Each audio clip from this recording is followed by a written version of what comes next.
All right, hey everybody. Yesterday was Christmas, and I had a pretty good Christmas this year, so I've decided I'm gonna start making a video series where I just have a little Christmas haul, I guess, like show what I got for Christmas, I suppose. Um, so this, I guess, is the first installment, I suppose. I don't know. But anyways, so I'm gonna show what I got for Christmas. It's pretty much just games and records and music related stuff, or maybe game related stuff. I don't know. But anyways, let's. I guess we'll start off with the music related stuff. Um, all right. So first thing I'll show. Uh, I got the Led Zeppelin movie. The song remains the same on VHS. Yeah. In concert and beyond. Uh, yeah, and there's the back side of it. Came this like seal, I guess. And I like the color on the front of the box. It's interesting, and they got the whole shot of Jimmy from the movie during Stairway with the double neck. Pretty, pretty nuts. But yeah, I actually really like this movie. It's fun, it's just dumb fun, got some good songs in it, even with the weird sequences, the weird fantasy sequences, I still really like this movie. So I guess we'll set them. I guess we'll set everything on here. Okay. All right, now to the records themselves. I got Ummagumma by Pink Floyd. Yeah. Now, the studio album portion of this album probably isn't that good. It's probably one of their weaker efforts, but the live album portion, this one right here, performed at the Mothers Birmingham and Manchester College of Commerce in June 1969. Oh, it's such a good performance. All the songs have something good about them on the live disc. It was their only live disc for like live album for until 1988 when they released the whole Delicate Sound of Thunder. But I like this more because this is them when they were still young. Man, they gotta release a live album of when they were like, in their prime in the mid 70s, like early to mid, yeah. Why don't they just do like a normal release of the Wembley concerts they recorded? Like why do they just have them in those split across like a few box sets? Why don't they just release them normally? Stupid of them. But yeah, this is I primarily just got this for the live albums included, and interestingly enough, I don't think most people have seen the gatefold for this album, so there's the gatefold, I guess. And by the way, this is a Capitol pressing of the album. I'm guessing that means it's a UK pressing. I don't know, but yeah, see it. So it has the Capitol rainbow label on it. So yeah, I didn't even know that Pink Floyd were under Capitol. I must have forgotten. Maybe I already knew. I don't know. Anyway. Next up, Master of Reality by Black Sabbath. I'm pretty sure this is the first Black Sabbath album on vinyl that I own. I think I have Paranoid on a cassette somewhere. But yeah, this is Master of Reality. In fact, this is the deluxe edition. It's actually still sealed. I haven't opened it up yet, but yeah. So this is the deluxe edition, so it contains some more stuff. Yeah, Master of Reality. Good album, really good album.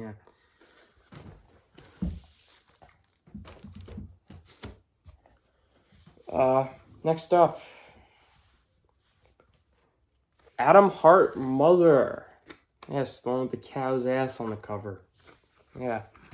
And here's the gatefold, because again, I'd never seen the gatefold until I got this.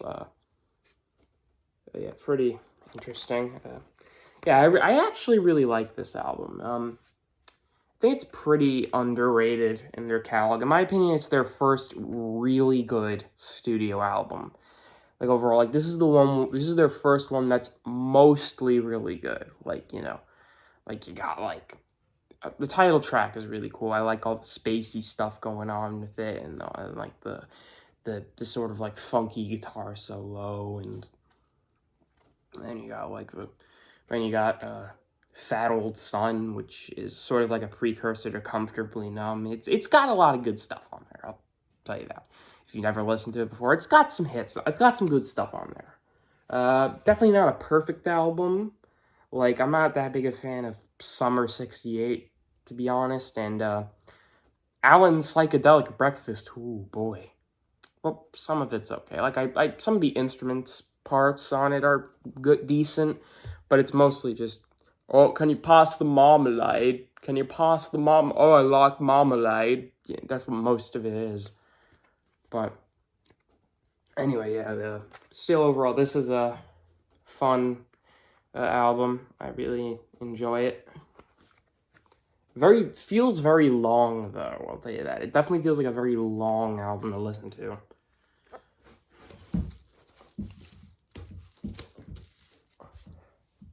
Like, I was tired after first listening to it, but anyway, here we have Rush, Farewell to Kings.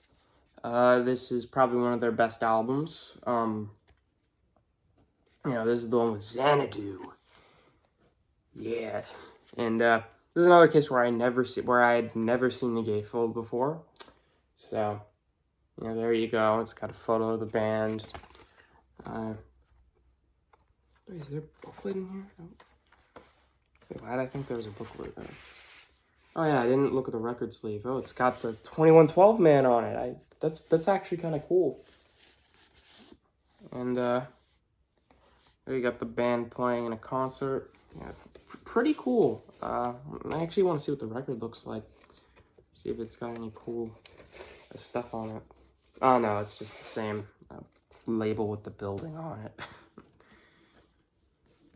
Let me just put this back in. But yeah, really good album. Farewell to Kings.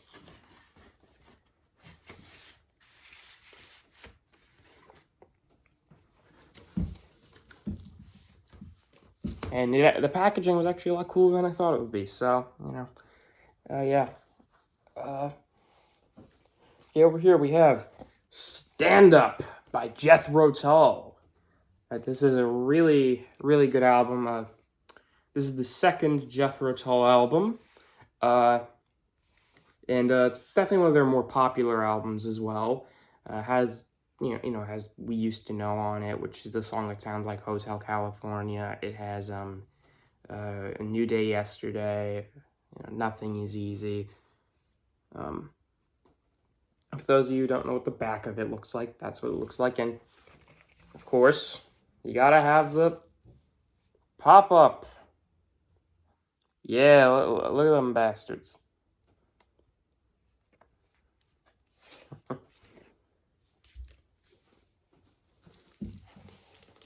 All right.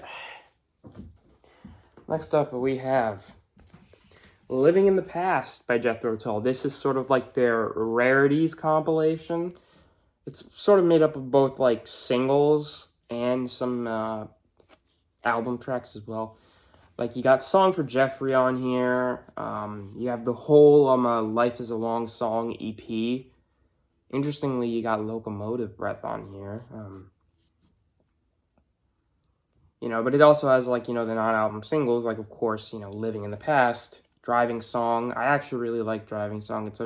In my opinion, it's actually quite an underrated song in their catalog. It's pretty forgotten, but it's actually a really good song in my opinion. You got Sweet Dream, although I think the live versions of that are better. Oh, and speaking of live, there's a Side 3 is actually a recorded live at the Carnegie Hall, which is actually interesting. So yeah, it has a live version of Dharma for One on it. Yeah, and here's the gatefold.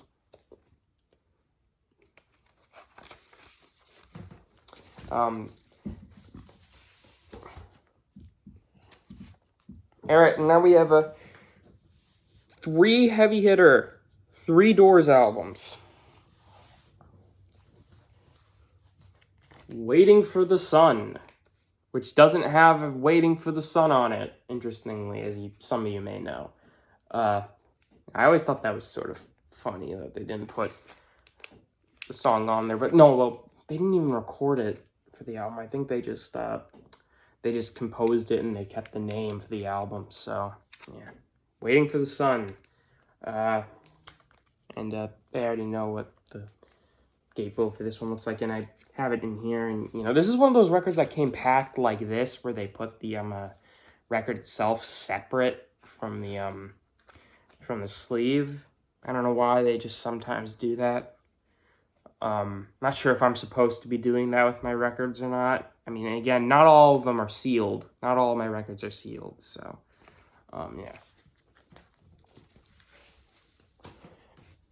yeah. Next up, okay, this one, oh shit, it's still in the bubble wrap, yeah, but I know what it is, though. It's, Strange Days, still in the bubble wrap, but, Strange Days by The Doors, and again, it's another album that's packed like that, but, yeah, Strange Days by The Doors. Maybe you can make out the cover a little bit. Yeah, you can make it out. Yeah, a really good album, you know, has When the Music's Over on it. Yeah, really good album. Again, I haven't listened to all of these on vinyl yet. I haven't put all these on yet, so yeah, that's why some of them like that one are still in like sealed. And here's our last record, Morrison Hotel, one of their best albums. In my opinion, it's second to LA Woman. LA Woman is my favorite Doors album, but this is definitely a close second. This definitely gets very close. And there's the back of it, which was taken in front of the Hard Rock Cafe. But yeah, definitely one of their best albums, I'd say. Has a lot of good songs on it. Yeah, and that's the records. All right, now to the games. All right, so I was actually supposed to get another game, but what ended up happening is that the order for it got delayed or something, so I won't be featuring it here. I won't count it as like a Christmas gift. I guess I'll just count it as a game I got later on or something. I don't know. But oh yeah, let's go over the games that I got for Christmas. Got on Christmas. So here's our first one. This one's in bubble wrap, but I have opened it. I just like to keep the bubble wrap around. But it's the Atari Max flash cartridge for the Atari 800 XL computer. This is a really good flash cartridge. Well, I actually didn't get the flashing kit with it. I just saw this on eBay and I was like, oh, okay, it's a Atari multi-card, because this copy does have some games pre on it. Like, they're all like Atari games, because I actually do own some original copies of Atari 800 games, but I wanted to have one that just had a bunch of games on it. So yeah, that's why I got this, because it had a bunch of games on it already. All right, next up, good old Contra on the NES. I don't have too big of an NES collection, but this is definitely a game I wanted to have. So yeah, Contra. Very, very good game. Very good game. Yeah. Definitely a classic that I've actually noticed, surprisingly, it's not re-released as much as the second game. And while maybe the second game is probably better, I don't know, but, this one's, interestingly, hasn't seen as many re-releases. But, it's still a really good game. Definitely recommend it. Of course, it's classic.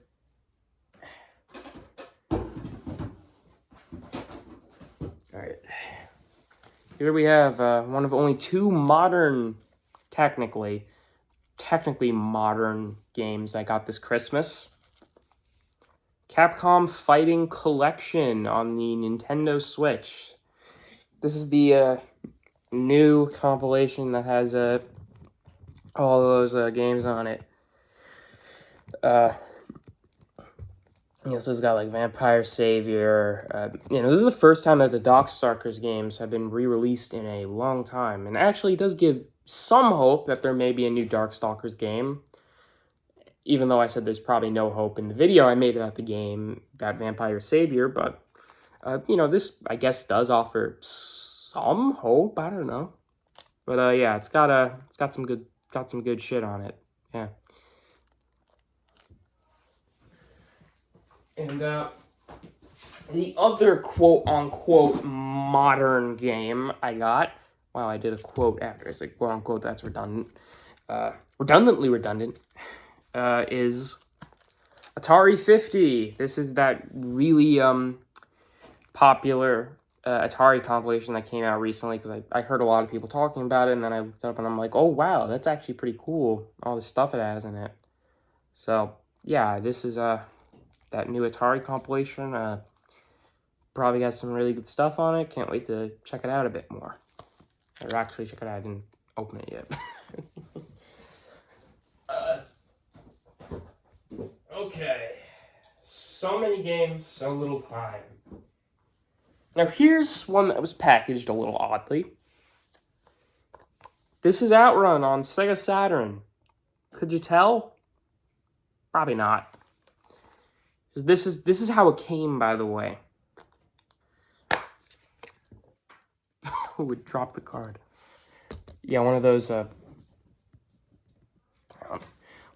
mail order, one of those like subscription cards often come with like the Japanese games imported. There's a lot of game manuals I get. They always have like these weird like cards that come with them. But anyway, yeah, Outrun on Sega Saturn. They put it in a Blu-ray case for some reason. But anyway, probably one of the best home ports of this game to exist. Pretty much arcade perfect, but if not better than the arcade because of some of the extra features it has. Although nothing, in my opinion, can beat the experience of playing a game in an arcade. It's just completely different, in my opinion, when you play a game in an arcade to playing it at home. I feel anyway, but because there's a different experience I feel that's associated with it. But anyway, but yeah, a really good game. Probably the best home port of it out there. And it has the arranged soundtrack, which is always nice. I love me a good arranged game soundtrack. I mean, they're never anything that I'd listen to on my own, like on my playlist or anything. But, they're usually quite good for games. Okay, next up. We have a Sega Master System game. Black Belt. This is a pretty cool martial arts game for the Sega Master System that I'd been wanting for quite a bit. I heard a lot of good things about it, and like when you punch your enemies, they like explode and shit. It's a pretty cool game, and it came with this. Let me open it up real quick.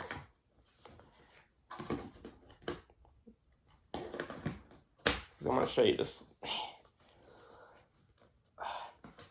Okay.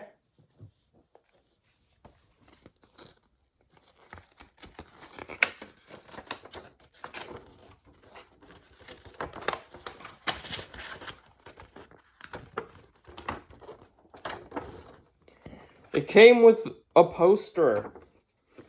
And it's not just on this side that advertises a bunch of games. There's also this side.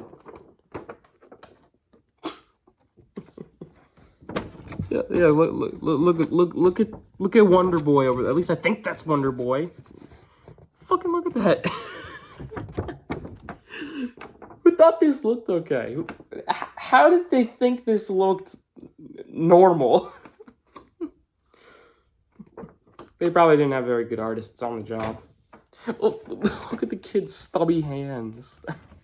But yeah, I don't know if I'd hang this up or not, but you know, look, this side at least is somewhat interesting because it gives you an insight to the games that were coming out when this game came out. I forgot what year it is. Let me check that.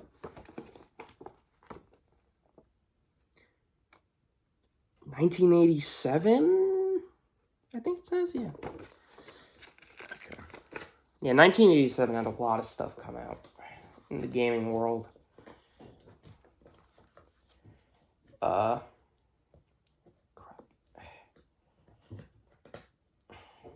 Anyways, black belt. Next up, another Sega Saturn title.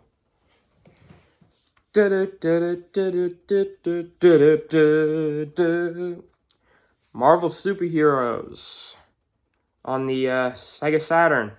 Definitely a classic for the system. Well, no, one of this is definitely one of the classics in the CPS2 library. Second game in the Marvel vs. Capcom series, technically. Yeah, this is a classic fighting game. You know, great music, great presentation, as you'd expect from a Capcom fighting game of the era. Let's take a look at the disc. Let me show you the disc. It's got that cool Sega Saturn style. This is a game that also was released in the US, so I guess you could get a US copy if you wanted to, but it's probably more expensive. But yeah, beautiful game. Actually does surprisingly make use of the RAM cartridge, so you can get more frames of animation, surprisingly.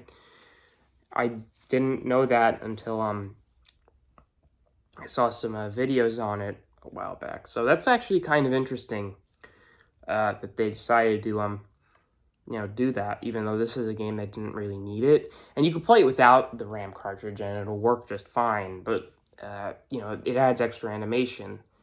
Although surprisingly still not arcade perfect, but who cares? Who cares? Still a really good game. All right. Next up. Streets of Rage 2. Not for resale copy of it.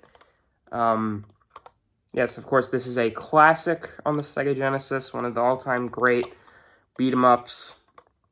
I actually didn't know until I got this that it was not for resale, available in that way. Like, because this is I'm pretty sure this is a copy that came with the system. I didn't know until I got this that it was a pack-in title for some systems, but yeah, it is. Usually when you think of Genesis pack-in titles, you usually think of Altered Beast or Sonic, but you know, this is a rare exception. This is an exception to that.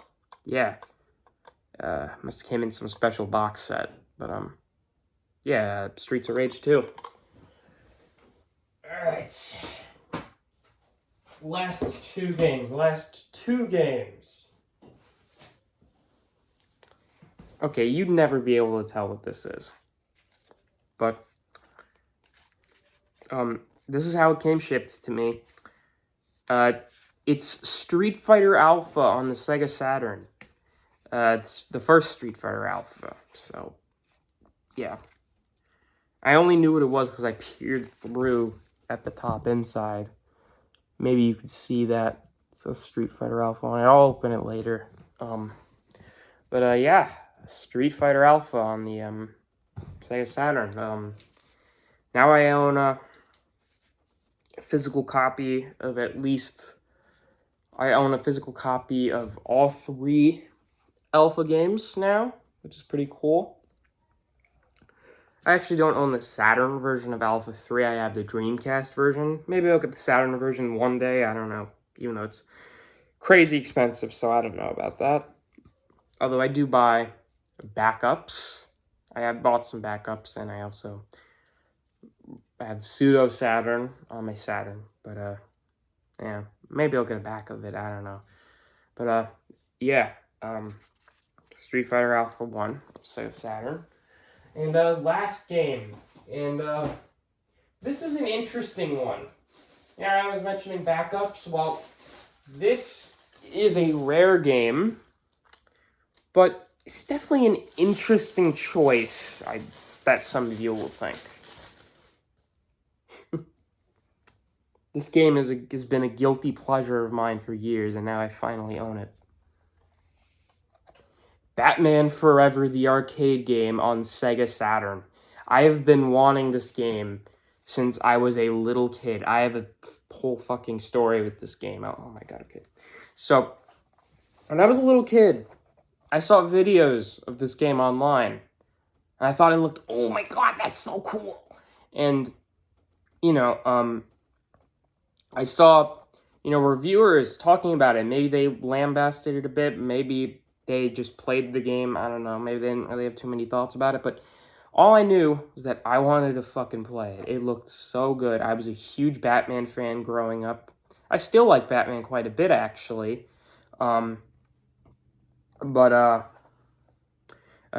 So I've been wanting this fucking game for years. And now I finally own a backup copy of it. Yeah, so this came from RetroGamerandBackups.com. So, and since it's from there, it comes in a whole fucking box. Yeah. And they didn't cheap out on this, too.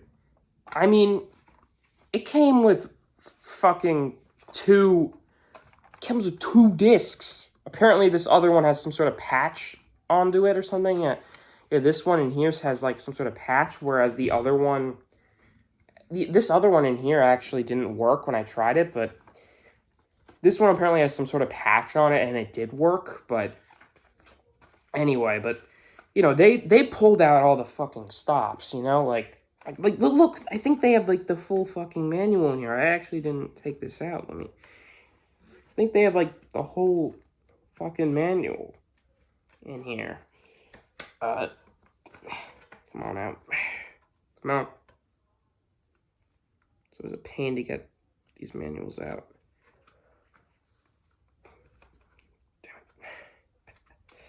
Bear with me, please. Here we go. Yeah, I think they got the whole... Yeah, they got the whole fucking thing. The whole fucking thing, yeah. They even got the fucking Space Jam advertisement on the back. Speaking of which, the Space Jam website from 1996 is still up. Look it up. But yeah, they got the whole fucking thing. It's insane. It's insane the level they were willing to go to for a game that has like as mixed reviews as this game. But yeah, and honestly, I really do enjoy the game. It's a bit of a guilty pleasure for me. I enjoy all the crazy shit that goes on in it. I love all the fucking explosions and whatnot. It's insanity. The game is insanity. It's weird, but it's so much fucking fun. It's just so much dumb fun. Like, honestly, like, maybe emulate it and you'll see what I mean. It's maybe you won't like it, but one thing's for sure is I certainly do really enjoy Batman Forever, the arcade game. It's in fucking insane. maybe I'll do a video on it one day. I don't know. It's probably mercifully short, although it is kind of a hard game, so I probably need to play it quite a bit, but, yeah. Oh, you thought we were done. In fact, I forgot that there was some other stuff I wanted to show you, so, yeah, because I got more than just games and records. I got some more stuff for you. Hang on a sec. Alright, so... what I have here are new figures released by the once defunct, now recently revived Mego Corporation. Yes, the one from the 1970s. Here we have their new Batman figure. Yeah. Pretty cool looking. It has that sort of Batman Year One look to it, although on the back it has one of the newer Batman designs. But yeah, this is it's really cool, to see Mego coming back with their World's Greatest Superheroes line. It's very awesome, to see them coming back. They even have like a little document, like a mini history of the company.